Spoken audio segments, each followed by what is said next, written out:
Psalm 68 opens like a war cry. David does not begin with reflection or quiet meditation. He begins with a command directed at God himself. Let God arise. Let his enemies be scattered. Let them also that hate him flee before him. Psalm 68, verse 1.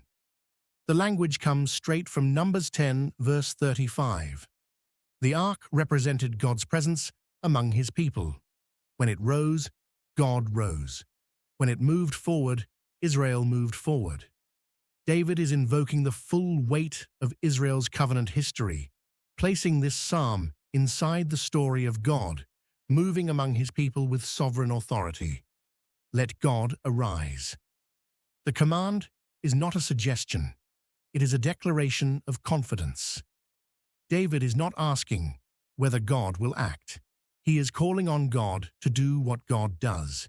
He calls on God to rise in his power and scatter those who oppose him.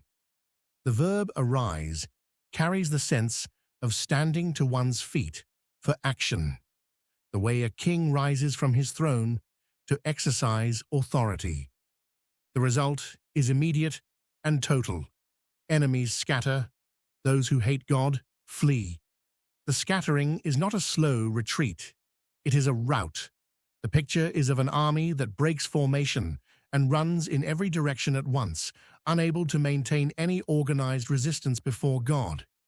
The enemies of God have no strategy sufficient to stand when God moves. Their hatred of God, which appeared as strength and confidence, evaporated in his presence. The application for the believer is direct. The God who scattered Israel's enemies in the wilderness is the same God who hears prayers today. When God arises in answer to his people's cry, opposition does not negotiate. It flees.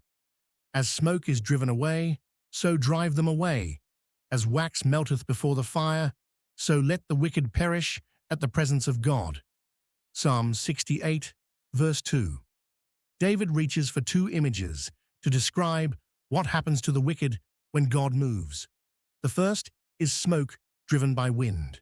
Smoke appears substantial, it fills space, obscures vision, and produces the impression of something solid.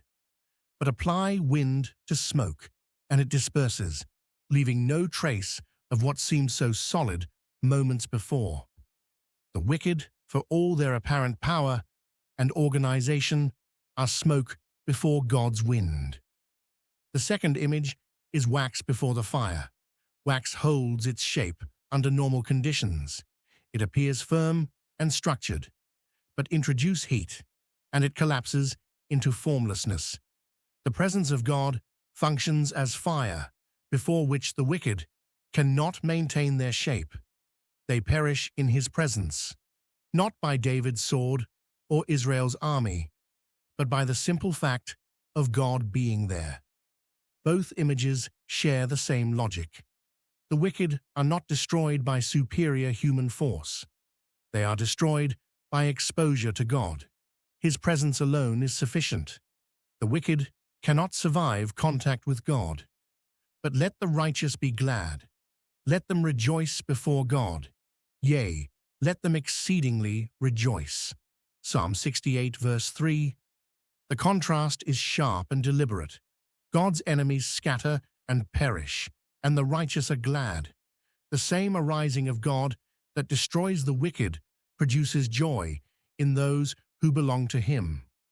The righteous rejoice before God, meaning in his presence, not at a distance.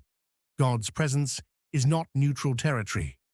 He destroys those who oppose him and delights those who belong to him.